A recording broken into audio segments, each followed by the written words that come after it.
If there's one thing I learned in this movie, there is some really bad parenting going on.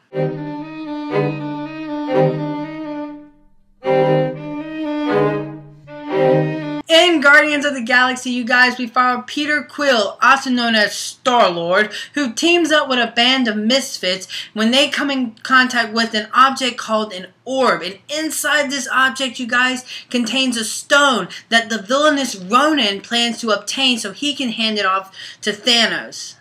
Guardians of the Galaxy is unlike anything Marvel has put out yet, and I loved this film.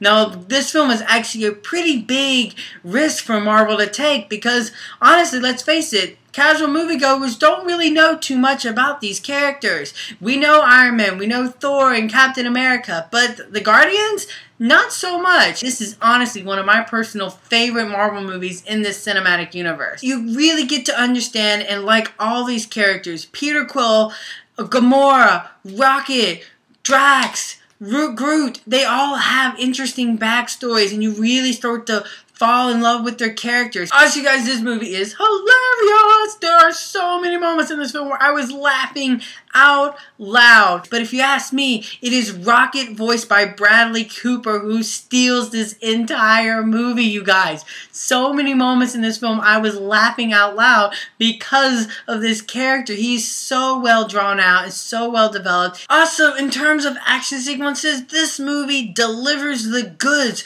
So many great action sequence in this film, from prison breaks to the giant final raid at the end of this movie. The action is so great and exhilarating. It's also visually stunning in this film. The visuals are so beautiful. Also, you guys, the soundtrack for this movie is so good. It is so fantastic, with so many great tracks from the late 70s and early 80s. And I bet you, when you walk out of this film, you're probably going to be humming along to some of these tunes.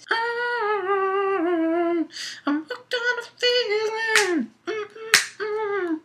I don't believe it.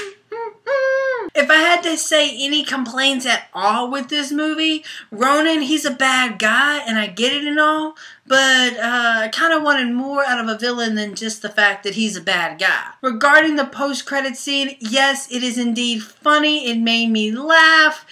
But I will admit I kind of wanted more out of it than was given. So you guys, as the score goes, I'm going to give Guardians of the Galaxy a strong 4.5 out of 5. So you guys, have you seen Guardians of the Galaxy? What did you think of this film? Make sure to leave your thoughts in that comment section below. And until next time, you guys, I'm the Slasher Movie Reviewer, and you guys have just been slashed.